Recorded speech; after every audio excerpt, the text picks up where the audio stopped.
ఆరోగ్య సమస్యలతో super star retirement. Venu Swamy జోష్యం చెప్పింది ఆ హీరోనేనా? ప్రముఖ జ్యోతిష్యుడు వేణుస్వామి గురించి తెలుగు ప్రజలకు ప్రత్యేకంగా చెప్పాల్సిన అవసరం లేదు. టాప్ సెలబ్రిటీల జాతకాలు, దోషాల గురించి చెబుతూ ఎప్పుడూ ట్రెండింగ్లో నిలుస్తూ ఉంటారు. చాలా వరకు ఆయన చెప్పిన విషయాలు జరగడంలో ఎక్కువ మంది నమ్ముతూ ఉంటారు. మరికొంతమంది ఆయన చెప్పేవన్నీ ఉత్తివే అని కొట్టిపారేస్తూ ఉంటారు.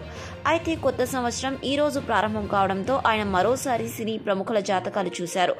అనేక ఆసక్తికర విషయాలను వెల్లడించారు. ముఖ్యంగా టాలీవుడ్ సూపర్ స్టార్ గురించి ఓ విషయం చెప్పి గట్టి షాక్ ఇచ్చారు. కొత్త ఏడాదిలో చాలానే ఉపద్రవాలు ముంచుకు రాబోతున్నాయని చెప్పిన వేణుస్వామి ముఖ్యంగా టాలీవుడ్ కు చెందిన సూపర్ స్టార్ కు అనేక ఆరోగ్య సమస్యలు వస్తాయని చెప్పారు.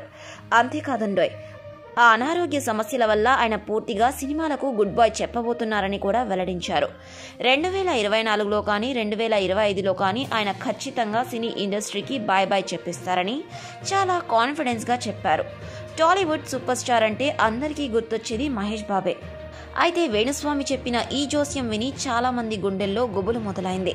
మహేష్ బాబు నిజంగానే ఆరోగ్య సమస్యలు వచ్చి సినిమాల నుంచి రిటైర్మెంట్ తీసుకుంటారా అంటూ ఆలోచిస్తున్నారు. గతంలో ఈయన సమంత, నాగచైతన్య విడాకులు తీసుకుంటారని చెప్పడం అది నిజం అవడంతో చాలా మంది ఈయన మాటను నమ్ముతున్నారు. మరి సూపర్ స్టార్ విషయంలో ఈయన చెప్పింది నిజమైతే తెలుగు సినీ రంగం ఓ మంచి హీరోను మిస్ కాక తప్పదు. వేణుస్వామి చెప్పిన మాటలపై నమ్మకం ఉన్న వాళ్లైతే తన అభిమాన హీరోను తెరపై ఇంకా చాలా ఏళ్ల పాటు చూడాలి అనుకున్నట్లు కామెంట్ రూపంలో వెల్లడిస్తున్నారు. మహేష్ బాబు ఫ్యాన్స్ కి అయితే వేణుస్వామి చెప్పిన మాటలు అస్సలే మింగుడు పడ్డం లేదు. ప్రస్తుతం చాలా యంగ్ అండ్ డైనమిక్ గా కనిపిస్తున్న మహేష్ బాబుకు నిజంగానే ఆరోగ్య సమస్యలు వస్తాయా? అవి రాకుండా ఉండాలంటే ఏం చేయాలంటూ మరికొంతమంది కామెంట్లు చేస్తున్నారు.